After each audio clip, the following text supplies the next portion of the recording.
Hallelujah. Praise the Lord. Greetings in the name of the Lord and Savior Jesus Christ.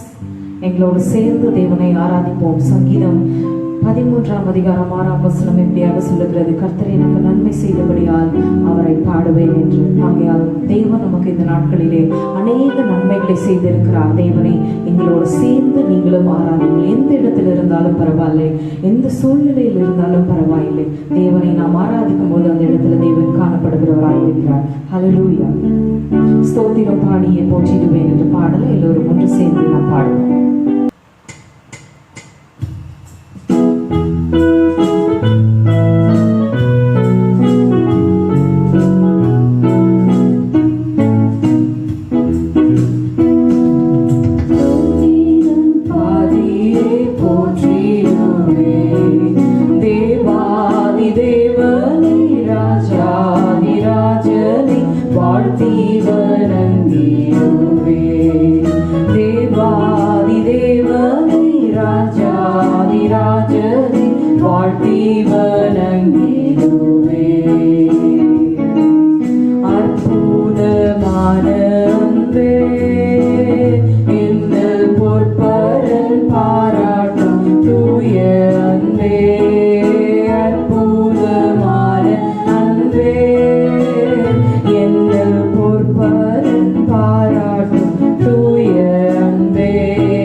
தேவன் நம்மோடு இருக்கிறார். நம்முடைய துதிகளிலே அவர் வாசம் பண்ணுகிறவராய் இருக்கிறார். எல்லோரும் உற்சாகத்தோடு தேவனுடைய நாமத்தை மகிமைப்படுத்தி இன்றும் என்றும் மாறிடாத இயேசுவே ஜீவனின் தீரலோ அன்பினால் என்ற பாடலை எல்லோரும் ஒன்று சேர்ந்து நாம் பாடுவோம்.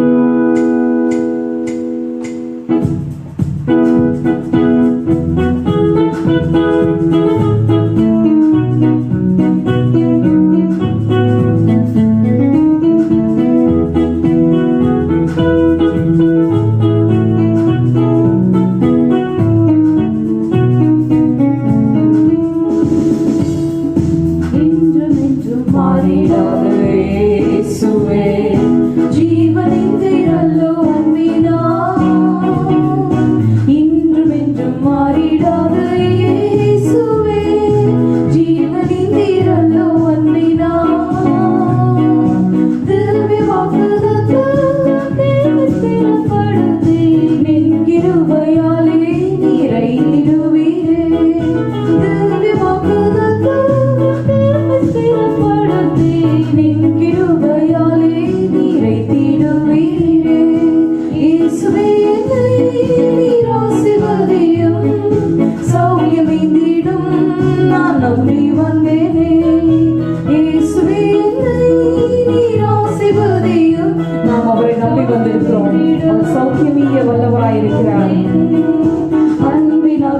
சர்க்கையுவை அழைத்துமே அன்று ரட்சிப்பளித்திட்டீரே.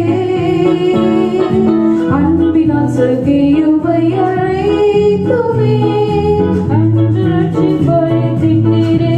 ஆமென். இன்று யான் பெறவே உம்மாறிடா சந்தோஷமே நின் கிருபையாலே நிறைத்திடுவீரே. இன்று யான் பெறவே உம்மாறிடா சந்தோஷமே நின் கிருபையாலே நிறைத்திடுவீரே. இயேசுவே இயேசுவே என்னை நீர் ஆசீர்வதியும் சௌக்கியமிந்திடும் நான் நம்பி வந்தேனே. இயேசுவே என்னை நீர் ஆசீர்வதியும் சௌக்கியமிந்திடும் நான் நம்பி வந்தேனே. யாவும் எனக்காய் முடித்த இயேசுவே யாருண்டு இப்பாரில் உம்மை போல் வேறு யாரும் இல்லை. யாவும் எனக்காய் முடித்த இயேசுவே யாருண்டு இப்பாரில் உம்மை போல். மகிமை சாயல் மன் சரீரம் பெற்றிட நின் கிருபையாலே பூரணமாக்கிடு. ஓ கிருபை சாயல் மன் சரீரம் பெற்றிட நின் கிருபையாலே பூரணமாக்கிடு. ஓ மகிமை சாயல் மன் சரீரம் பெற்றிட நின் கிருபையாலே பூரணமாக்கிடு. யாவும் எனக்காய் முடித்த இயேசுவே யாருடைய இப்பாரில் உம்மை போல். யாவும் எனக்காய் முடித்த இயேசுவே யாருடைய இப்பாரில் உம்மை போல்.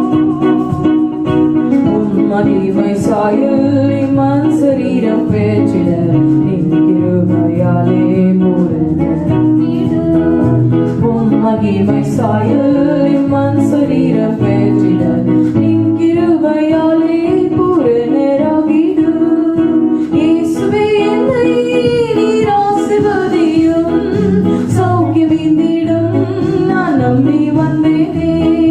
இயேசுவே என்னை நீர் ஆசீர்வதியும் சௌக்கியமிந்திடும் நான் நம்பி வந்தேனே. ஹல்லேலூயா. ஆமென். நம்முடைய தேவன் துதிகளில் பிரியப்படுகிற தேவனாயிருக்கிறார். எல்லாரும் ஒன்று சேர்ந்து பழைய பாடல் துதிகளின் பாத்திரனே துதிகளை ஏந்தி நின்றோம் துயாவி அருள் தாரமே துதிகளின் பாத்திரனே என்ற பாடலை எல்லோரும் உற்சாகமாக பாட.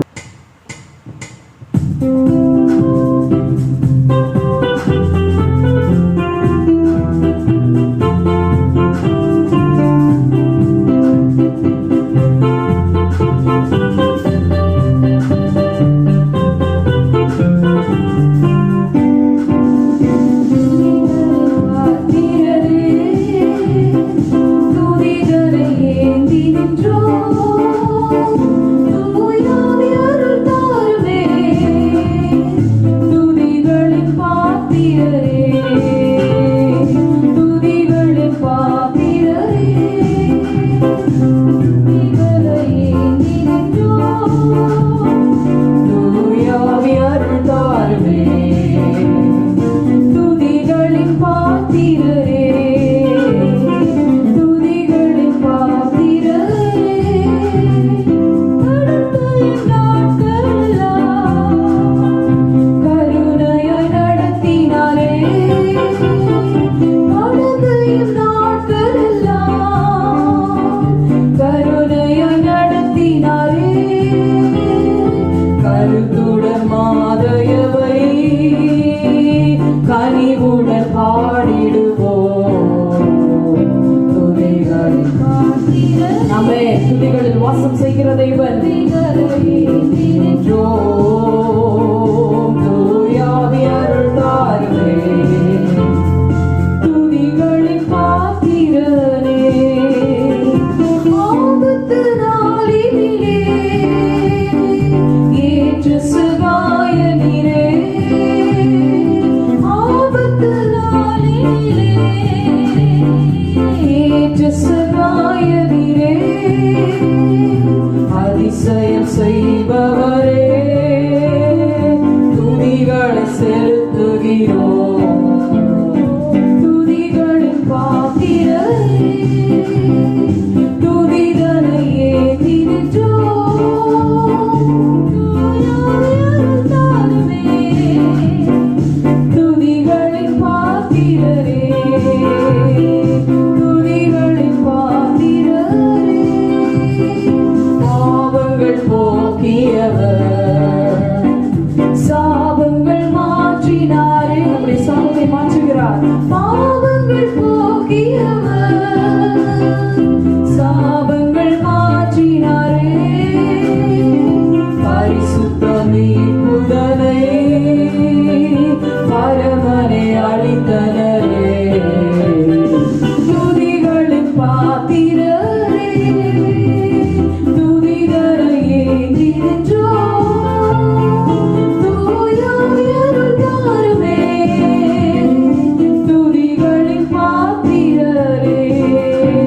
அசைவாடி கொண்டிருக்கிறது. எல்லோரும் கண்களை மூடி, என் தேவரே உம்முடைய பலனுக்காக நன்றி. ஒவ்வொரு நாளும் உம்முடைய கிருபைகளை நடத்தி கொண்டு வருகிறதற்காக உமக்கு நன்றி. ஆவியானவரை நீர் எங்களை ஆளுகை செய்து கொண்டிருக்கிறதற்காக உமக்கு நன்றி. என் தேவனே, ஆவியானவரை எங்களை ஒவ்வொருவரையும் நீர் பரிசுத்தப்படுத்தி உம்முடைய ஆளுகைக்குள் எங்களை உட்படுத்தி கொண்டிருக்கிறதற்காக உமக்கு நன்றி. எல்லாரும் ஒன்று செய்து என் பலன் நீரே ஆவியானவரே என்ற பாடலை எல்லாரும் ஒன்று செய்து என்னுடைய பிரசன்னத்தை உணர்ந்தவர்களாக நாம் பாடுவோம்.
ஹல்லேலூயா. தேவன் பெரிய காரியங்களை செய்ய வல்லவராக இருக்கிறார்.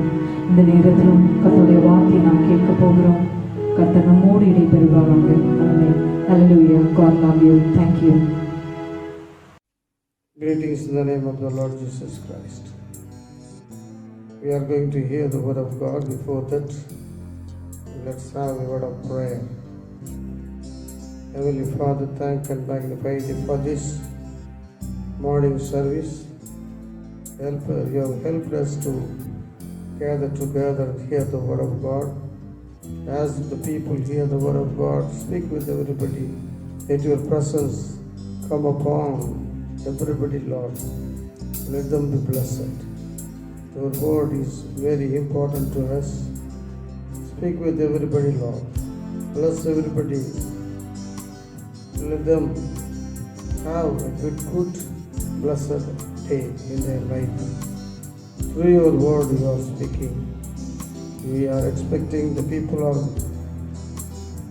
expecting your word. Let it be a blessing to them. You hide myself and speak with everybody else. Let them hear your word. We ask in Jesus' name. Amen. Amen. Greetings in the name of the Lord Jesus Christ. கர்த்தராகிய இயேசு கிறிஸ்துவின் நாமத்தினாலே உங்கள் யாவருக்கும் வாழ்த்துக்களை தெரிவித்துக் கொள்கிறோம். We are glad to meet you in this morning service. உங்களை இந்த காலை ஆராதனையிலே பார்ப்பது மிகுந்த சந்தோஷம். Our God is a good God. நம்முடைய தேவன் நல்ல தேவனாய் இருக்கிறார். He is always good to us. அவர் எப்பொழுதும் நல்லவராகவே இருக்கிறார். It is His grace that we are enduring. அவருடைய சுத்த கிருபை நாம் இம்மட்டும் நிர்மூலமாகாமல் இருக்கிறது. Our God protects us. நம்முடைய தேவன் நம்மை பாதுகாக்கிறவராக இருக்கிறார். He is a God who supplies all our needs. நம்முடைய தேவைகளை சந்திக்கிற தேவனாய் இருக்கிறார். It is a great joy to meet you this Sunday morning also. இந்த காலை வேளையில ஆராதனையிலும் உங்களை காண்பதில் எனக்கு மிகுந்த மகிழ்ச்சி. May God bless you. தேவன் உங்களை ஆசீர்வதிப்பாராக. Let us turn to the Word of God. இப்போது வசனத்துக்கு நேராக நாம் திரும்புவோம். Proverbs chapter 1 verse 33. நீதிமொழிகள் 1ஆம் அதிகாரம் 33ஆம் வசனத்தை பார்ப்போம். But whoso hearkeneth unto me shall dwell safely, and shall be quiet from fear of evil. எனக்கு செவி கொடுக்கிறவன் எவனோ அவன் திக்கினமின்றி வாசம் பண்ணி ஆபத்திற்கு பயப்படாமல் அமைதியாயிருப்பான். The Word of God says, கர்த்தருடைய வார்த்தை சொல்லுகிறது, we are called to live a safe life. நாம் பாதுகாப்பாக வாழ்வதற்காகவே அழைக்கப்பட்டிருக்கிறோம் என்று. And also we are quiet from evil. விக்கினமின்றி வாசம் பண்ணுவதற்காக அழைக்கப்பட்டிருக்கிறோம். It is the will of God. அதுதான் தேவனுடைய விருப்பமாக இருக்கிறது. In this period we are hearing many evil news. இந்த காலகட்டத்திலும் இந்த சூழ்நிலையில் நாம் அதிகமான தீமையான காரியங்களை நாம் கேள்விப்படுகிறோம். The world is going around a very fearful situation. பயங்கரமான காரியங்களும் பயமுறுத்தும் காரியங்களும் நம்மை சுற்றிலும் நடந்து கொண்டிருக்கிறது. The coronavirus is threatening everybody. Corona நோய், கொள்ளை நோய் நம்மை ஒவ்வொருவரையும் பயமுறுத்தி கொண்டிருக்கிறது.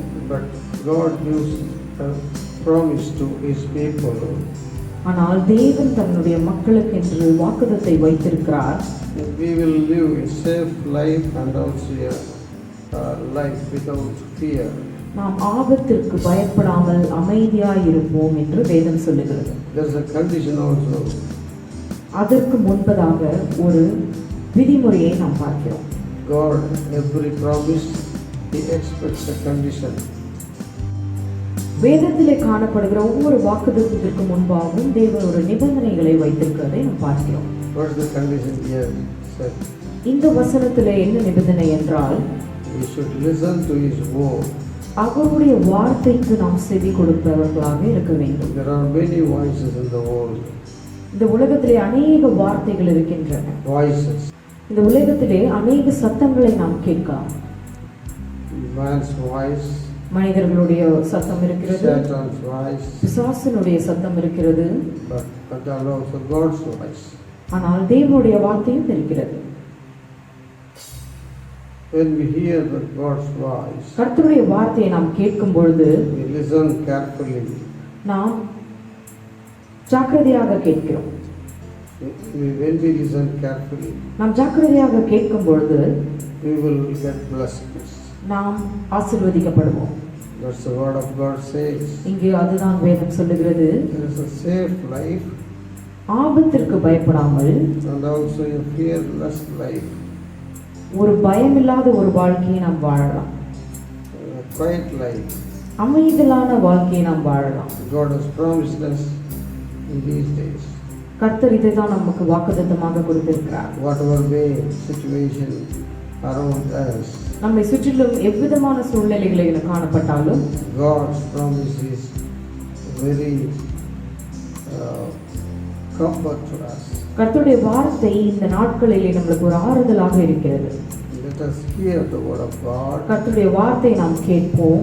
Then we will live a safe life. அப்பொழுது நாம் பாதுகாப்பான வாழ்க்கையை வாழ்வோம். God only can protect us. தேவனால் மாத்திரமே நம்மை பாதுகாக்க முடியும். For God is a God who never allows His people to go through evil things. நம்முடைய தேவன் ஒரு நாளும் தன்னுடைய பிள்ளைகளை தீங்கு நாட்களுக்குள் படுத்தாத தேவனாயிருக்கிறார். He is always around us, keeping us, protecting us. அவர் நம்மோடு இருக்கிறார், நம் கூடவே இருக்கிறார், நம்மை பாதுகாத்து கொண்டிருக்கிறார். The only condition if we listen to His God carefully, we will have safety. ஒரே ஒரு நிபந்தனை என்னவென்றால் அவருடைய வார்த்தைக்கு நாம் செவி கொடுப்போம் என்றால் ஆபத்து காலத்தில் நாம் அமைதியாக வாழலாம். If we are not listening to His word, we will have evils and also harmful things will happen to us. கர்த்தருடைய சத்தத்திற்கு நாம் கீழ்ப்படியாத பொழுது தீங்கு நமக்கு நேரிட வாய்ப்பு இருக்கிறது. Let the Lord may help us that we may hear and listen and obey His voice. கர்த்தர் தாமே நமக்கு உதவி செய்வாராக. அவருடைய வார்த்தையை கேட்டு அதன்படி நடக்கிற மக்களாக நம்மை மாற்றுவாராக. Adam and Eve obeyed Satan's voice. ஆதாமன் ஏவாளை நாம் பார்க்கிறோம். அவர்கள் பிசாசனுடைய தந்திரமான பேச்சை கேட்டார்கள். They were lost their blessings. அவர்களுடைய ஆசீர்வாதத்தை அவர்கள் இழந்தார்கள். We must very careful to hear His voice. அவருடைய வார்த்தையை கேட்பதில் நாம் ஜாக்கிரதையாக உள்ளவர்களாக இருக்க வேண்டும். The word of God says, கர்த்தருடைய வார்த்தை சொல்லுகிறது, Deuteronomy chapter 28 verse 1 and 2. உபாகமம் 28 அதிகாரம் 1-2 வசனத்தை பார்ப்போம். இன்று நான் உனக்கு விதிக்கிற உன் தேவனாகிய கர்த்தருடைய கட்டளைகளின்படி எல்லாம் செய்ய நீ கவனமாயிருக்கும்படிக்கு அவர் சத்தத்திற்கு உண்மையாய் செவி கொடுப்பாயானால் உன் தேவனாகிய கர்த்தர் பூமியில் உள்ள சகல ஜாதிகளிலும் உன்னை மேன்மையாக வைப்பார். நீ உன் தேவனாகிய கர்த்தரின் சத்தத்திற்கு செவி கொடுக்கும் பொழுது இப்பொழுது சொல்லப்படும் ஆசீர்வாதங்கள் எல்லாம் உண்மையில் வந்து பலிக்கும். So if we listen to the word of God diligently, கர்த்தருடைய வார்த்தைக்கு நாம் செவி சாய்ப்போம் என்றால் what are the blessings will come upon us? என்னென்ன ஆசீர்வாதங்கள் நமக்கு நேரிடும். The 28th chapter verse 1 to 14 says, 28 அதிகாரம் 1-14 வசனம் வரைக்கும் சொல்லுகிறது, many blessings were predicted here. அநேக வசனங்கள், அநேக ஆசீர்வாதங்கள் இங்கே குறிப்பிடப்பட்டிருக்கிறது. The blessings God has promised for us. நமக்காக குறித்து வைத்த வாக்குத்தத்தங்கள் அதிலே உள்ளது. There are blessings. ஆசீர்வாதங்கள் அதிலே உள்ளது. 1 to 14 verse speaks about the blessings who hear, listen to His word carefully. 1-14 வரைக்கும் அந்த ஆசீர்வாதங்களை குறித்து அதிலே எழுதப்பட்டிருக்கிறது. It is written for us only. அது நமக்காக எழுதி வைத்திருக்கப்பட்டிருக்கிறது. God expects His people to obey His voice. அவருடைய வார்த்தையை கேட்கிறவர்களுக்கு அந்த ஆசீர்வாதம் தகும். Word of God we must hear carefully. கர்த்தருடைய வார்த்தையை நாம் ஜாக்கிரதையாக கேட்க The வேண்டும். voice of God we must diligently hear. கர்த்தருடைய வார்த்தையை நாம் ஜாக்கிரதையாக கேட்க வேண்டும்.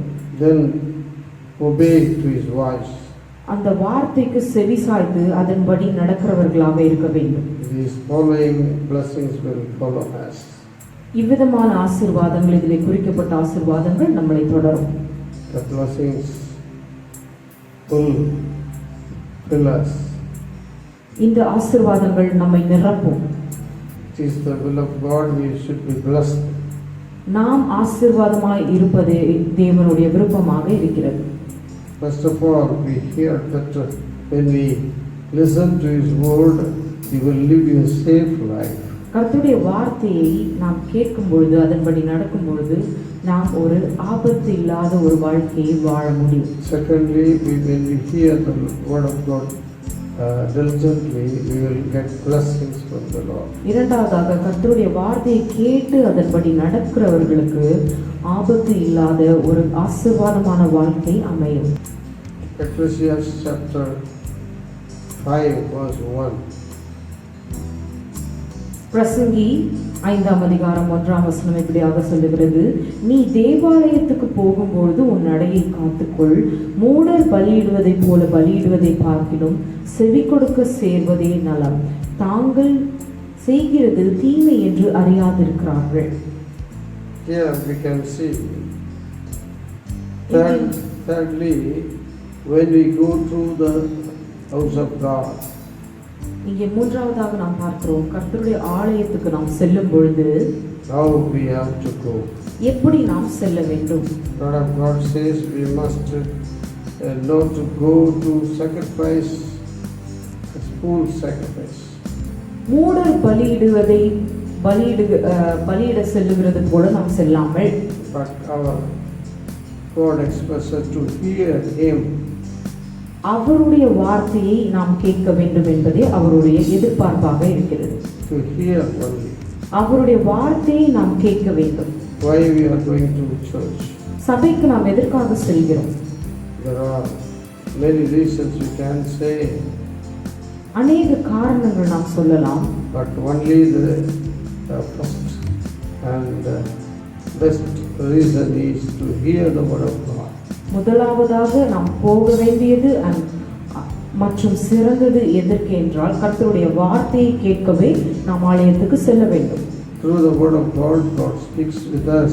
அவருடைய வார்த்தையின் மூலமாக நம்முடைய இருதயத்தில் அவர் பேசுகிறவராயிருக்கிறார். We must have a thirst and earnest desire.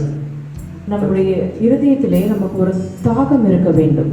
I am going to church to hear the word of God. கர்த்தருடைய வார்த்தையை கேட்க நான் சபைக்கு செல்லுகிறேன் என்ற ஒரு உற்சாகம் இருக்க வேண்டும். God will speak with me.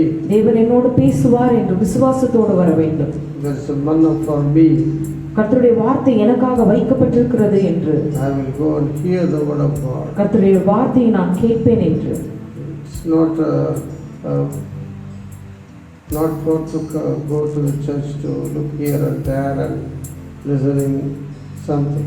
சபைக்கு சென்று வேடிக்கை பார்ப்பதோ, மற்றவர்களை பார்ப்பதற்காகவோ, மற்ற காரியங்களை பேசுவதற்காகவோ நாம் செல்லவில்லை. We are going to hear the word of God. கர்த்தருடைய வார்த்தையை கேட்க மாத்திரமே நாம் சபைக்கு செல்கிறோம். The word of God says it is good to hear the word of God. கர்த்தருடைய வார்த்தையை கேட்பது எவ்வளவு நல்லதாக இருக்கிறது என்று வேதத்தில் சொல்லுகிறது. The word of God says, keep thy food when thou goest to the house of the Lord, and be more ready to hear. தேவாலயத்துக்கு போகும்பொழுது உன் நடையை காத்துக்கொள் என்று சொல்லுகிறது. Ready, more ready to hear. கர்த்தருடைய வார்த்தையை கேட்பதற்கு உற்சாகமாக இருக்க வேண்டும், ஆயத்தமாக இருக்க வேண்டும். Ready to hear the word of God. கர்த்தருடைய வார்த்தை கேட்பதற்கு நாம் ஆயத்தமாக இருக்க வேண்டும். We must tune our ear to hear the word of God. நம்முடைய காதுகளை வார்த்தையை கேட்பதற்கென்று செவி சாய்க்க வேண்டும். Then without hearing we cannot do according to the word of God. கர்த்தருடைய வார்த்தையை கேட்காமல் அதன்படி நம்மால் நடக்க முடியாது. First of all, we must hear. முதலாவதாக அந்த வார்த்தையை நாம் கேட்க வேண்டும். Keenly observing the word of God. கருத்தாய் நாம் அதை கவனிக்க வேண்டும். God will speak with me. கர்த்தர் என்னோடு பேசுவார். I will obey His word. நான் அவருடைய வார்த்தையின்படி நடப்பேன். It will please God. அது தேவனுக்கு பிரியமுள்ள காரியமாக இருக்கிறது. We must hear the word of God கர்த்தருடைய வார்த்தையை கேட்க வேண்டும். and also keep it in our mind நம்முடைய சிந்தையிலே அதை வைக்க வேண்டும். and meditate upon the word of God அதை தியானிக்க வேண்டும். and also do according to His word of God. அவருடைய வார்த்தையின்படி நாம் செய்ய வேண்டும். So we must be ready to hear the word of God. கர்த்தருடைய வார்த்தையை கேட்க நாம் ஆயத்தமாக இருக்க வேண்டும். Then we will be blessed. அப்பொழுது நாம் ஆசீர்வதிக்கப்படுவோம். And fourthly, நான்காவதாக the word of God says, கர்த்தருடைய வார்த்தை சொல்லுகிறது, Psalm 119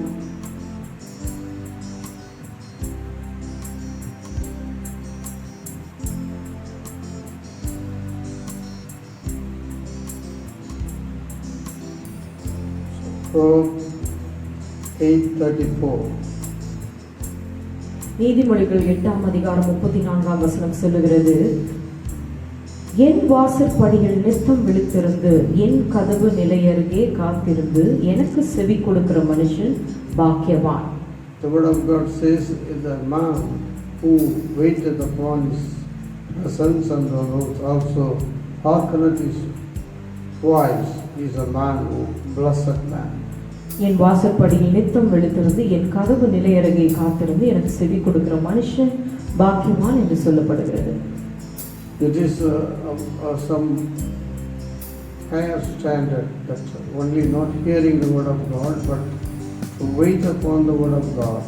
இந்த விதிமுறையை நாம் பார்த்தோம் என்றால் கேட்பது மாத்திரமல்ல, அதற்காக காத்திருக்க வேண்டும். The presence of God. கர்த்தருடைய பாதத்திலே நாம் காத்திருக்க வேண்டும். It is God expects from his people. அதுதான் தேவனுடைய பிள்ளைகளிலிருந்து தேவன் எதிர்பார்க்கிற முதல் காரியமாக காணப்படுகிறது. He expects that we must wait in his presence. அவருடைய பாதத்தில் நாம் காத்திருப்பதை தேவன் எதிர்பார்க்கிறார். Waiting daily. ஒவ்வொரு நாளும் அனுதினமும் காத்திருக்க வேண்டும். What God will speak with me. தேவன் என்னோடு என்ன பேசுவார்? That's the prayer life. அதுதான் ஒரு ஜெப ஜீவியமாக காணப்படுகிறது. When we wait upon the Lord, தேவனுக்காக நாம் காத்திருக்கும் பொழுது He will speak with us. நம்மோடு அவர் இடைப்படுகிறவராக இருக்கிறார். Such kind of people are blessed people. அவ்வகையான மக்கள் தேவனால் ஆசீர்வதிக்கப்பட்டவர்களாக இருக்கிறார்கள். If you want to be blessed by God, தேவனால் ஆசீர்வதிக்கப்பட்ட மக்களாக இருக்க வேண்டும் என்றால் let us wait in the presence of God. கர்த்தருடைய பாதத்திலே நாம் காத்திருக்க வேண்டும். Waiting is very blessed thing. காத்திருப்பது என்பது ஒரு ஆசீர்வாதமான காரியமாக இருக்கிறது. We should wait early in the morning. அதிகாலையில் அவருடைய பாதத்திலே நாம் காத்திருக்க வேண்டும். David says, I will wait upon the Lord earlier and I will get the blessings. அதிகாலையிலே உமக்காக காத்திருக்கிறேன் என்று தாவீது சொல்வதை நாம் பார்க்கிறோம். We must also get ready and wait in his presence earlier. நாமும் அதிகாலையிலே ஆயத்தமாகி அவருடைய பாதத்திலே அவருடைய பிரசன்னத்திலே காத்திருக்கிறவர்களாக இருக்க வேண்டும். It is the will of God. அதுதான் தேவனுடைய சித்தமாக இருக்கிறது. God, let that God help us to wait in his presence daily and be blessed. அவருடைய பாதத்திலே காத்திருக்க தேவன் நமக்கு ஒவ்வொரு நாளும் உதவி செய்து ஆசீர்வதிப்பாராக. Fifthly, ஐந்தாவதாக Habakkuk chapter 2 verse 1 to 3. Habakkuk 2:1 பார்க்கிறோம். நான் என் காவலிலே தரித்து அரணிலே நிலை கொண்டிருந்து அவர் எனக்கு என்ன சொல்ல வரார் என்று அவர் என்னை கண்டிக்கும் போது நான் என்ன உத்தரவு சொல்லுவேன் என்றும் கவனித்து பார்ப்பேன் என்றேன். Here the experience of Habakkuk the prophet. இங்கு ஆபகுக்கின் தீர்க்கதரிசியின் அனுபவத்தை நாம் பார்க்கிறோம். He is waiting in the presence of the Lord. அவர் தேவனுடைய பாதத்திலே காத்திருப்பதை நாம் பார்க்கிறோம். What God will speak with me. தேவன் என்னோடு என்ன பேசுவார்? That is, he has a vision. அது அவருடைய ஒரு தரிசனமாக காணப்பட்டது. Verse 1 to 3 says that God will has given a vision for him. 1-3 சொல்லுகிறது, அவருக்கு தேவன் ஒரு தரிசனத்தை கொடுத்திருக்கிறார். People who are loving God will wait upon God. தேவனை அதிகமாக நேசிக்கிறவர்கள் அவருடைய பாதத்திலே காத்திருக்கிறவர்களாக காணப்படுவார்கள். God will speak in vision. தேவன் தரிசனத்தோடு பேசுகிறவராய் இருக்கிறார். God is giving vision to fulfill in their life. தங்களுடைய வாழ்க்கையில காரியங்களை சாதிப்பதற்காக ஒரு தரிசனத்தை கொடுக்கிறவராக இருக்கிறார். It is the fulfilling the vision is good to us. கர்த்தருடைய வார்த்தை நிறைவேற்றுகிறது, அந்த தரிசனத்தை நிறைவேற்றுகிறது நமக்கு ஆசீர்வாதமாக காணப்படும். Not only that, அது மாத்திரமல்லாமல் we have to wait unto the Lord. கர்த்தருடைய பாதத்திலே நாம் காத்திருக்க வேண்டும். Habakkuk also waiting for the Lord. ஆபகுக்கும் இப்படியாக கர்த்தருடைய பாதத்திலே காத்திருப்பதை நாம் பார்க்கிறோம்.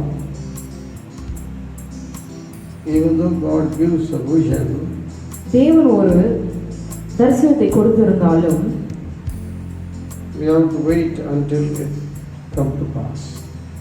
அது நடக்கும் வரை நாம் காத்திருக்க வேண்டும். That's why the word of God says, இதுதான் வேதாகமம் சொல்லுகிறது. verse 1 to 3.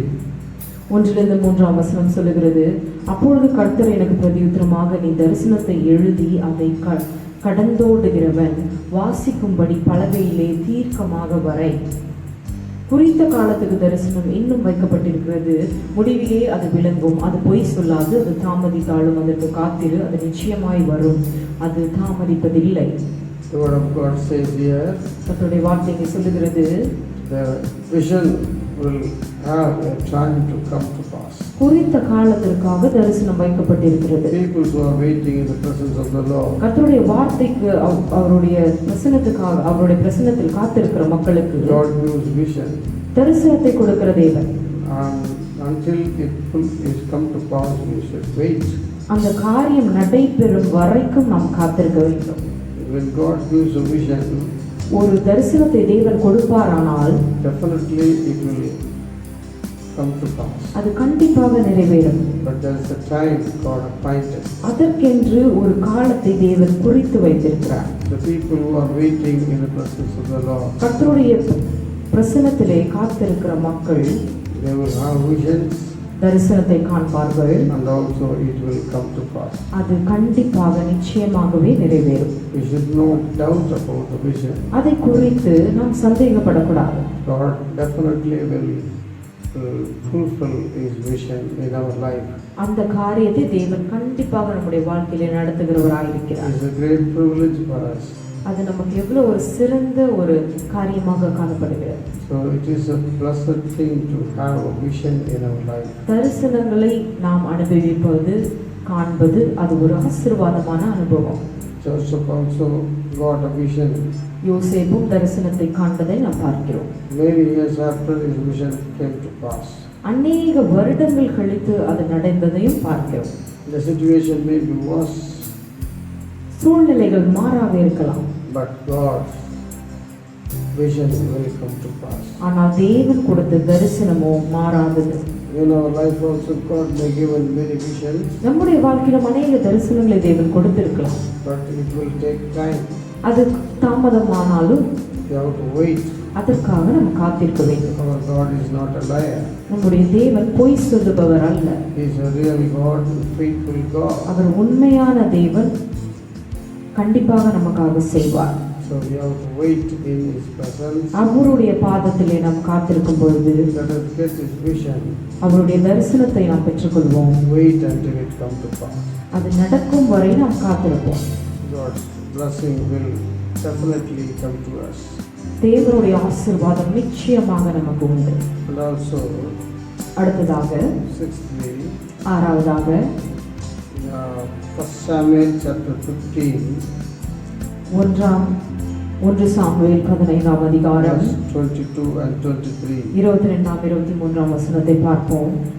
அதற்கு சாமுவேல், கர்த்தருடைய சத்தத்திற்கு கீழ்ப்படுகிறதை பார்க்கிலும் சர்வாங்க தகன பலிகளும் கர்த்தருக்கு பிரியமாக இருக்குமோ, பலியை பார்க்கிலும் கீழ்ப்படிதலும் ஆட்டுக்கடாக்களின் நினத்தை பார்க்கிலும் செவி கொடுத்தலும் உத்தமம். Here we can see here இங்கே நாம் பார்க்கிறோம் what God expects from His people. அவருடைய மக்களிடத்திலிருந்து தேவன் எதை எதிர்பார்க்கிறார்.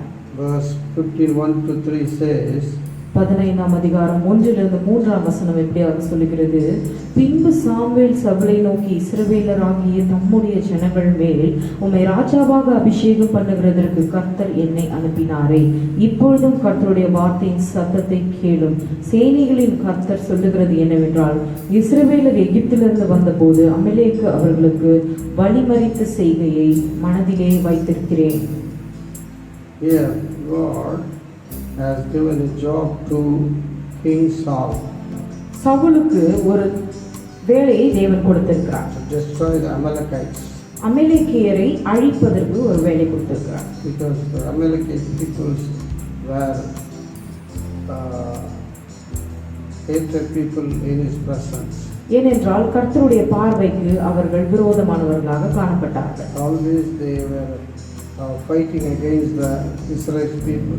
இஸ்ரவேலுக்கு விரோதமாக அவர்கள் எப்பொழுதும் சண்டை போட்டுக் கொண்டிருந்தவர்களாக காணப்பட்டார்கள்.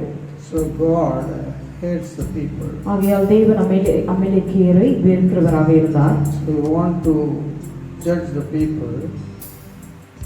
அவர் நியாயம் தீர்க்கும்படியாக, Want to destroy the people. அந்த மக்களை அழிக்கும்படியாக இருந்தார். He has given a job to Saul. ஆகையாலே சவுலுக்கு இந்த வேலையை கொடுத்திருந்தார்.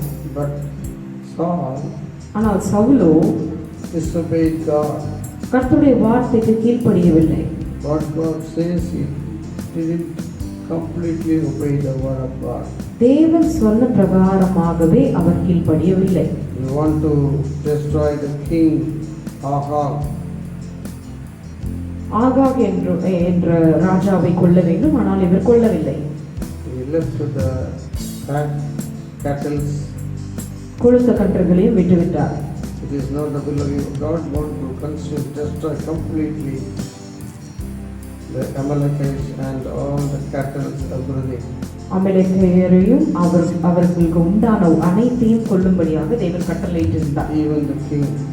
ராஜாவையும் கொல்லும்படியாக கட்டளையிட்டிருந்தார். But ஆனால் Saul disobeyed voice of God. Saul தேவனுடைய வார்த்தையை கேட்கவில்லை. That's why the word of God says, 1 Samuel 15, chapter 22 and 23. ஆகையால் தான் 1 சாமுவேல் 15 அதிகாரம் 22 23 வசனம் எப்படியாக சொல்லுகிறது. 22-23. அதற்கு சாமுவேல், கர்த்தருடைய சத்தத்துக்கு கீழ்ப்படுகிறதை பார்க்கிலும் சர்வாங்க தகனங்களும் பலிகளும் கர்த்தருக்கு பிரியமாயிருக்குமோ? பலியை பார்க்கிலும் கீழ்ப்படிதலும் ஆட்டுக்கடாக்களின் எண்ணத்தை பார்க்கிலும் செவி கொடுத்தலும் உத்தமம். He says that I have left the cattle to sacrifice the Lord. இங்கே நாம் பார்க்கிறோம் 22வது வசனத்திலே பலியிடுவதற்காக நான் மிருக ஜீவன்களை உயிரோடு வைத்திருக்கிறேன் என்று சொல்வதை நாம் பார்க்கிறோம். But God says it is not pleasing to me giving sacrifice the cattle. ஆனால் மிருகங்களை பலியிடுவது எனக்கு பிரியமான காரியம் இல்லை என்று சொல்வதை நாம் பார்க்கிறோம். God expects you to obey His voice. அவருடைய வார்த்தையை கேட்பதுதான் அவருக்கு பிரியமான காரியம். So God expects us to hear His words. அவருடைய வார்த்தையை நாம் கேட்பதுதான் அவருக்கு பிரியமான காரியம். That's why God asks us to obey His voice. ஆகையால் தான் தேவன் இங்கு சொல்லுகிறார் அவருடைய வார்த்தையை நாம் கீழ்ப்படிய வேண்டும் என்று. Saul disobeyed His word. இங்கே பார்க்கிறோம் சவுல் கர்த்தருடைய வார்த்தைக்கு கீழ்ப்படியவில்லை. He was dethroned from his job. அவருடைய வேலையிலிருந்து அவர் தூக்கி எறியப்பட்டார். He displeased God. கர்த்தரை மதிக்காததினாலே. Let us not please people. நாம் மனிதர்களுடைய இருதயத்துக்கு ஏற்ற மாதிரி நடக்காமல் Let us please our God. கர்த்தரை பிரியப்படுத்தும்படியாக நடக்க வேண்டும். What God says, கர்த்தர் என்ன சொல்லுகிறார், that we must obey. அவர் என்ன சொல்லுகிறாரோ நாம் அதை செய்ய வேண்டும். It's a warning for us. இது நமக்கு ஒரு எச்சரிக்கையான காரியமாக இருக்கிறது. Hearing man's advice, மனிதர்களுடைய காரியத்துக்கு நாம் செவி கொடுத்து, sometimes our selfish voice speaks with us. சில நேரம் நம்மளுடைய சுயநலத்துக்கு ஏற்ற மாதிரி நாம் சாய்ந்து விடுகிறோம். But it is not the will of God. ஆனால் அது தேவனுடைய சித்தம் அல்ல. We must obey what God says. We should obey completely. கர்த்தர் என்ன சொல்லுகிறாரோ அதை அப்படியே கேட்டு நடக்க வேண்டும். Let the Lord help us to obey and please Him. அவருடைய விருப்பத்துக்கு ஏற்ற மாதிரி நாம் நடக்கும்படியாக தேவன் நமக்கு உதவி செய்வாராக. Seventhly, ஏழாவதாக Isaiah 51 verse 1 and 2. ஏசாயா 51 அதிகாரம் 1-2 வசனத்தை பார்ப்போம். நீதியை பின்பற்றி கர்த்தரை தேடுகிற நீங்கள் எனக்கு செவி கொடுங்கள். நீங்கள் வெட்டி எடுக்கப்பட்ட கன்மலையையும் நீங்கள் தோண்டி எடுக்கப்பட்ட துறவின் குழியையும் நோக்கி பாருங்கள். உங்கள் தகப்பனாகிய ஆபிரகாமையும் உங்களை பெற்ற சாராளையும் நோக்கி பாருங்கள். அவன் ஒருவனாய் இருக்கையில் நான் அவனை அழைத்து அவனை ஆசீர்வதித்து அவனை பெருக பண்ணினேன். The word of God say, "Hearken unto me." என்னை நோக்கி பாருங்கள் என்று தேவன் சொல்லுகிறார். என்னுடைய வசனத்துக்கு செவி கொடுங்கள் என்று தேவன் சொல்லுகிறார். Here He points out Abraham and Sarah. இங்கே சாராவையும் ஆபிரகாமையும் தேவன் குறிப்பிடுகிறதை நாம் பார்க்கிறோம். They were blessed by God. தேவனால் அவர்கள் ஆசீர்வதிக்கப்பட்டவர்கள். Abraham obeyed to God. Abraham தேவனுக்கு பயந்தவர்களாய் காணப்பட்டார். Verse 3 says God called him alone and blessed him and increased him. இந்த 3ஆம் வசனம் சொல்லுகிறது தேவன் அவர்களை அழைத்து ஆசீர்வதித்தார் என்று. And he increased him. அவர்களை பெருக பண்ணினதை நாம் பார்க்கிறோம். If you hearken unto the word of God, தேவனுடைய வார்த்தையை நாம் கேட்போம் என்றால் God will bless like Abraham. ஆபிரகாமை ஆசீர்வதித்த வண்ணமே தேவன் நம்மளையும் ஆசீர்வதிக்க வல்லவராயிருக்கிறார். Because Abraham obeyed his voice. ஏனென்றால் ஆபிரகாம் தேவனுடைய வார்த்தைக்கு செவி கொடுத்தார். His example for us. இது ஒரு சிறந்த முன்னோடியாக நமக்கு இருக்கிறது. Abraham obeyed the voice of God. Abraham தேவனுடைய வார்த்தைக்கு செவி கொடுத்தார். When he called him from his idol worship, விக்கிரக ஆராதனையிலிருந்தே தேவன் அவரை தெரிந்து கொண்டார். he has called him to send to the Canaan. கானானுக்கு செல்லப்படுவதற்காக ஆபிரகாமை அழைத்தார். So he obeyed and he left his country, his father and generation, everything. ஆகையால் கர்த்தருக்கு பயந்து கீழ்ப்படிந்து தன்னுடைய தகப்பனார் குடும்பத்திலிருந்து வெளிவரப்பட்டார். And his country. அவருடைய தேசத்தை விட்டே வெளியே வந்தார். So he went to the God called land. தேவன் அழைத்த ஒரு ஆசீர்வாதமான இடத்துக்கு அவர் வந்தார். He obeyed. அவர் தேவனுக்கு பயந்தவராய் காணப்பட்டார். So if we follow God's word, கர்த்தருடைய வார்த்தைக்கு நாம் கீழ்ப்படிவோம் என்றால், if we want to be blessed, தேவனுடைய நாம் ஆசீர்வதிக்கப்பட வேண்டும் என்றால், Abraham and Sarah ஆபிரகாமும் சாராவும் obeyed the word of God, கர்த்தருடைய வார்த்தைக்கு கீழ்ப்படிந்தார்கள், blessed. ஆசீர்வதிக்கப்பட்டார்கள். If we hearken to his word, கர்த்தருடைய வார்த்தைக்கு நாம் செவி கொடுப்போம் என்றால், we will be blessed like Abraham. நாமும் ஆபிரகாமை போல ஆசீர்வதிக்கப்பட்டிருப்போம். These days God has called us not for curse. இந்த நாளிலே தேவன் நம்மை சாபத்திற்காக அழைக்கவில்லை. God has called us to be a blessed people. தேவனுடைய ஆசீர்வதிக்கப்பட்ட மக்களாக காணப்படுவதற்காகவே நம்மை அழைத்திருக்கிறார். So from these verses, இந்த வார்த்தைகளின் மூலியமாக when we obey and listen to the voice of God, தேவனுக்கு நாம் கீழ்ப்படிந்து அதன்படி நடக்கும் பொழுது, the voice of God, கர்த்தருடைய வார்த்தையின்படி நடக்கும் பொழுது we will be blessed. நாம் ஆசீர்வதிக்கப்படுவோம். It is not the will of God to be caught up in evil. நாம் தீங்குக்குள்பட்டவர்களாக இருப்பதற்கு தேவன் நம்மை அழைக்கவில்லை. And God has helped us to live a safety and fearless life. தேவன் நமக்கு ஒரு பாதுகாப்பான பயம் இல்லாத ஒரு வாழ்க்கையை கொடுக்க வல்லவராயிருக்கிறார். When we hearken the word of God, கர்த்தருடைய வார்த்தையை நாம் கேட்கும் பொழுது, voice of God, கர்த்தருடைய வார்த்தையை சத்தத்தை நாம் கேட்கும் பொழுது, we will be live a safe life. நாம் ஒரு பாதுகாக்கப்பட்ட வாழ்க்கை வாழ்வோம்.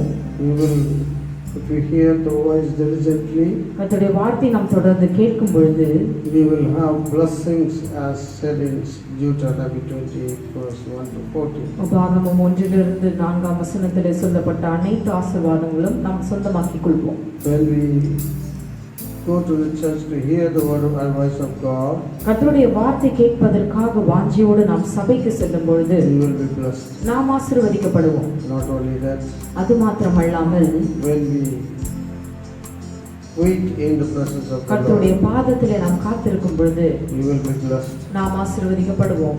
We will get visions from God. தேவனிடத்திலிருந்து தரிசனத்தை நாம் பெறுவோம். Until the vision come to pass, we have to wait in His presence. அந்த தரிசனங்கள் நிறைவேறும்படியாக அவருடைய பாதத்திலே நாம் காத்திருக்க வேண்டும்.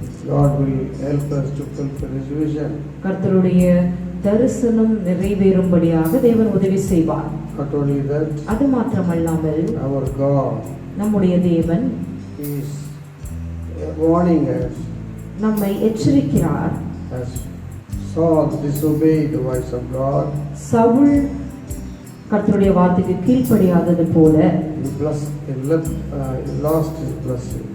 அவர் கர்த்தருக்கு கீழ்ப்படியாததினாலே தன்னுடைய ஆசீர்வாதங்களை அவர் இழந்தவராக காணப்பட்டார். Let us help God to only obey His voice. அவருடைய வார்த்தை கேட்டு அப்படியே நடக்கிறவர்களாக நாம் இருக்க வேண்டும். We think that when we sacrifice and give offering to God, He will be pleased. பலியிட்டு தேவனுக்கு காணிக்கை செலுத்தும் பொழுது தேவனை நாம் பிரியப்படுத்துகிறோம் என்று நாம் சில வேளைகளிலே நினைத்து கொண்டிருக்கலாம். More than that, God expects to obey His voice. அதைவிட தேவன் எதிர்பார்ப்பது என்னவென்றால் கர்த்தருடைய வார்த்தைக்கு செவி கொடுப்பது மாத்திரமே. Finally, கடைசியாக when we hearken to the voice of God as Abraham obeyed, ஆபிரகாம் கீழ்ப்படிந்தது போல நாம் தேவனுடைய வார்த்தைக்கு செவி சாய்க்கும் பொழுது we will be blessed like நாம் Abraham. ஆசீர்வாதிக்கப்படுவோம் ஆபிரகாமை போல. Let us, God help us to get all His blessings in our life. தேவன் நம்முடைய வாழ்க்கையிலே அநேக ஆசீர்வாதங்களை பெற்றுக்கொள்ளும்படியாக தேவன் உதவி செய்வாராக. Let us hear His voice carefully கர்த்தருடைய வார்த்தையை கவனமாக நாம் கேட்போம். and obey His voice அவருடைய வார்த்தையின்படி நாம் நடக்க and வேண்டும். be blessed. ஆசீர்வதிக்கப்படுவோம். May God bless you. தேவன் உங்களை ஆசீர்வதிப்பாராக. Through this message, God will really bless you. இந்த வசனங்கள் இந்த கேட்ட தேவனுடைய வசனத்தின் மூலமாக தேவன் உங்களை ஆசீர்வதிப்பாராக. Thank you. நன்றி. Praise the Lord. இதோ மனிதர்கள் மத்தியில் வாசம் செய்பவரே என்ற பாடலை எல்லோரும் என்னோடு கூட சேர்ந்து பாடுவோம். இதோ மனிதர்கள் மத்தியில் வாசம் செய்பவரே எங்கள் நடுவிலே வசித்திட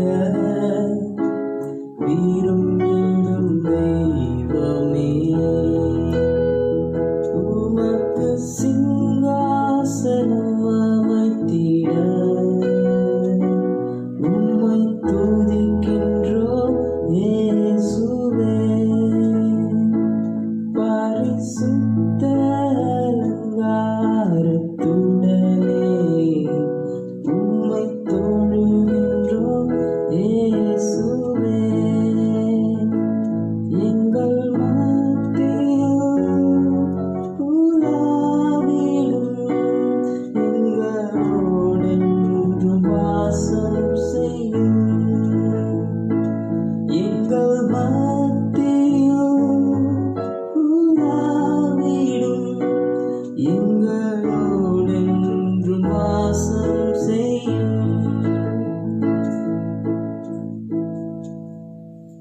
Dear brothers and sisters, I believe the word of God is very useful to you.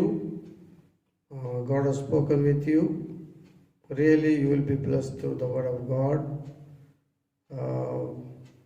It is a great privilege to deliver the word of God.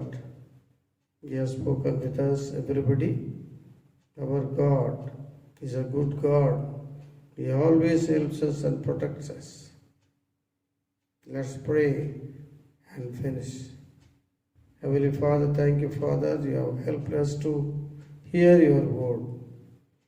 That by hearing your voice and listening to you, you are giving blessing to us. Let me not hear the voice of man or Satan. Help us that we may hear your voice, listen to your voice, and also obey your voice. Get the blessings in our life. Thank you for the people who have been listened to your word, O God. Bless them abundantly. And let them have great blessings in their life. And bless everybody. Let them be healed and also live a safe and fearless life in their lifetime. I bless everybody. We ask in Jesus' name. Amen. Amen. என்று சொல்வோம். என் ஆத்துமாவே கர்த்தரை ஸ்தோத்திரி, என் முழுமையோட பரிசுத்த நாமத்தை ஸ்தோத்திரி. என் ஆத்துமாவே கர்த்தரை ஸ்தோத்திரி, அவர் செய்த சகல உபகாரங்களையும் மறவாதே. ஆமென். நம்முடைய கர்த்தராகிய இயேசு கிறிஸ்துவின் கிருபையும் பிதாவாகிய தேவனுடைய அன்பும் பரிசுத்த ஆவியானவரின் ஐக்கியமும் இன்றும் என்றும் சதா காலம் கர்த்தருடைய வருகை மட்டும் நம்முடைய கூட தங்கியிருப்பதாக. ஆமென். ஆமென்.